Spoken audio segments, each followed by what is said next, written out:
MMA, votre premier réseau social d'assurance, vous présente la revue de presse de Jean-Pierre Corbel.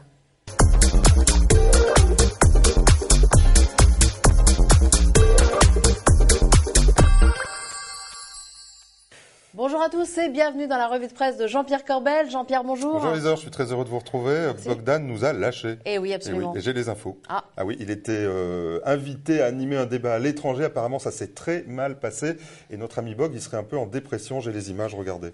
Rapidement, il va perdre totalement le contrôle de son émission.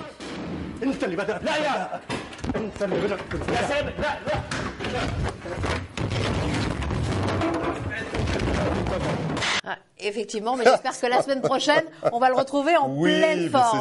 C'est sûr. Bon, alors maintenant, passons à l'actualité de la semaine. Alors, c'était la fête, Isor. Cotillon, turlututu, chapeau pointu. Je ne sais pas si vous l'avez vu, mais le CAC 40 a passé 2 fois le cap symbolique des 4500 points la semaine dernière. Mais dites-moi, pourquoi une telle fête? Eh bien, c'est Super Mario Draghi au platine. Et qu'est-ce qu'il nous dit, Super Mario? Il a annoncé jeudi la date de l'intervention de la BCE, cette intervention que tous les spéculateurs et les banquiers attendaient. Alors, ça sera pour juin, mais on ne sait absolument pas ce qu'il en sera. Voilà, c'est tout. Écoutez l'économiste de la Deutsche Bank, c'était sur BFM. Effectivement, Draghi a été extrêmement dovish.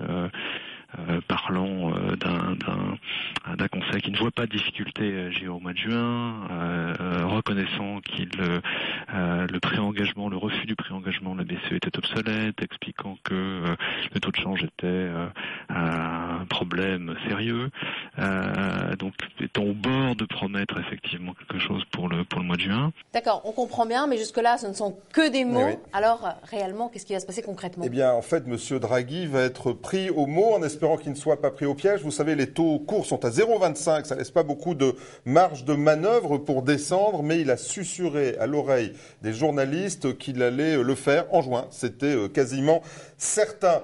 Et c'est sa dernière cartouche avant d'utiliser des moyens non conventionnels. Entendez la planche à billets peut-être. Alors, quelles sont les conséquences à court terme et notamment sur les marchés? Alors, le mois de juin sera le mois de tous les dangers ou de toutes les opportunités. Ça veut dire crise en réalité. Si l'on sait maintenant que la BCE doit faire baisser les taux, les solutions sont à double tranchant. Écoutez toujours Gilles Mouek. Et à un moment, ça s'arrête. Il faut sortir l'intervention verbale, il faut commencer à mettre les billes sur la table. Et si les billes du mois de juin sont un tout petit peu limitées, là, je pense qu'effectivement, il va se passer quelque chose d'un peu désagréable du côté du change.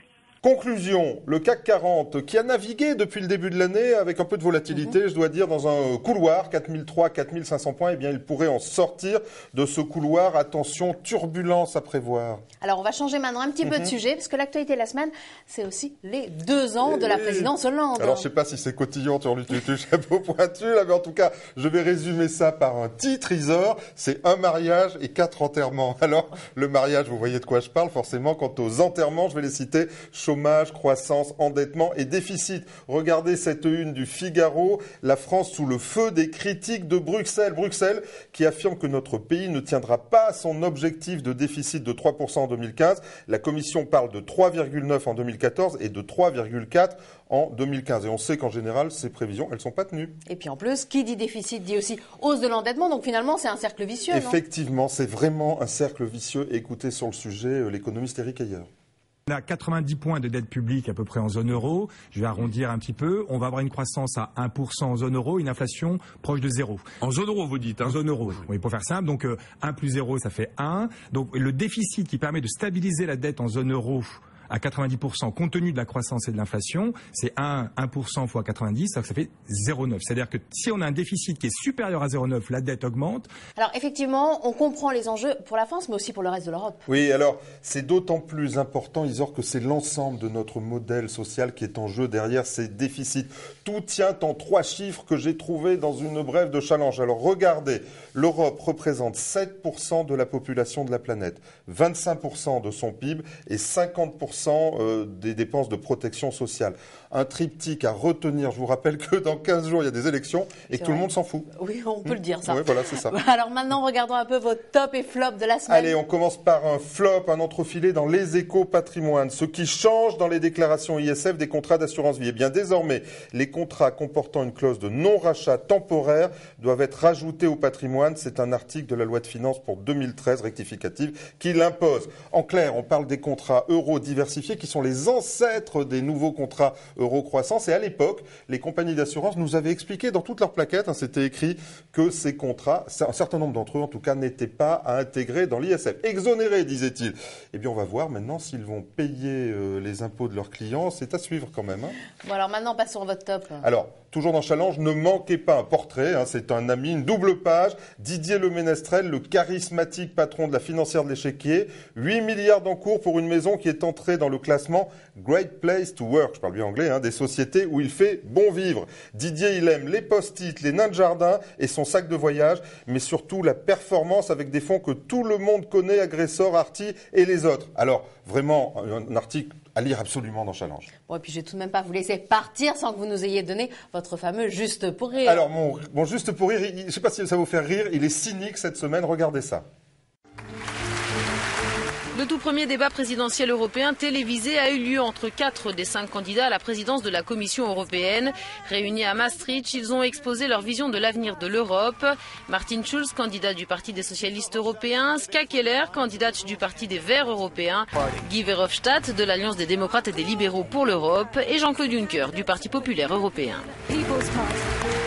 Croyez-moi, si vous le voulez, Isor, ce débat qui engageait le futur président de l'Europe, donc il nous engage dans 15 jours, eh bien, il n'est passé sur aucune des chaînes nationales françaises. Aucune.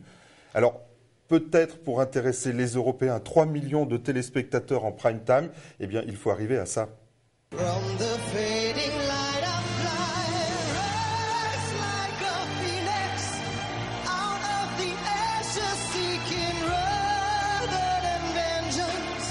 Et même à l'Eurovision, Isor, figurez-vous, la France est arrivée dernière. France, 2 points. Effectivement, vous aviez raison de dire qu'on allait terminer sur une note cynique. Bon, merci Jean-Pierre. C'était un plaisir. Je crois qu'on vous voit plus pendant quelques temps, Isor, et on vous retrouvera avec plaisir. À la rentrée. Merci. Et puis en attendant, j'espère que vous retrouverez Bogdan donc en pleine forme la semaine prochaine. À très bientôt.